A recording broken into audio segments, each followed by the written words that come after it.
నమస్తే. Welcome to Bharatavarsha news. Loco pilot అప్రమత్తంగా లేకపోయి ఉంటే లేదా నిర్లక్ష్యంగా వ్యవహరించిన వందలాది మంది ప్రాణాలు పోయే ఘటన చరిత్రకెక్కేది ఈరోజు. ఉత్తరప్రదేశ్‌లోని ప్రయాగ్రాజ్, హర్యానాలోని భివానీకి వెళుతోన్న కాళింది ఎక్స్‌ప్రెస్‌కు ఘోర ప్రమాదం తప్పింది. కాన్పూర్ దగ్గరలోని శివరాజ్‌పూర్ ప్రాంతం దగ్గర కొందరు దుండగులు పట్టాలపై గ్యాస్ సిలిండర్‌ను పెట్టారు.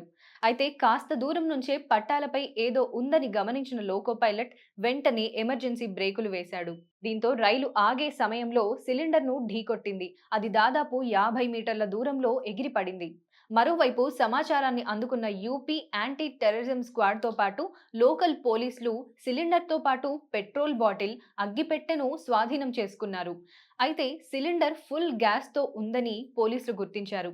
కావాలనే దుర్మార్గులు ఈ ఘోర చర్యకు పాల్పడ్డారని తెలుస్తోంది. అప్డేట్స్ కోసం చూస్తూనే ఉండండి భరతవర్ష. నమస్తే. జై హింద్. జై భారత్. जिस पोजीशन में था ना उस पोजीशन में हल्का सा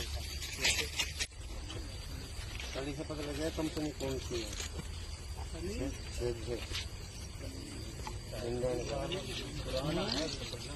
फिर ये साइडन था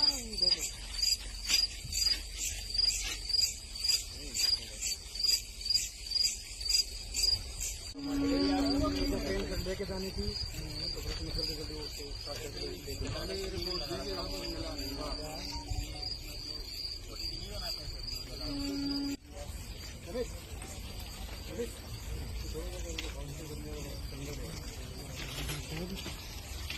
तो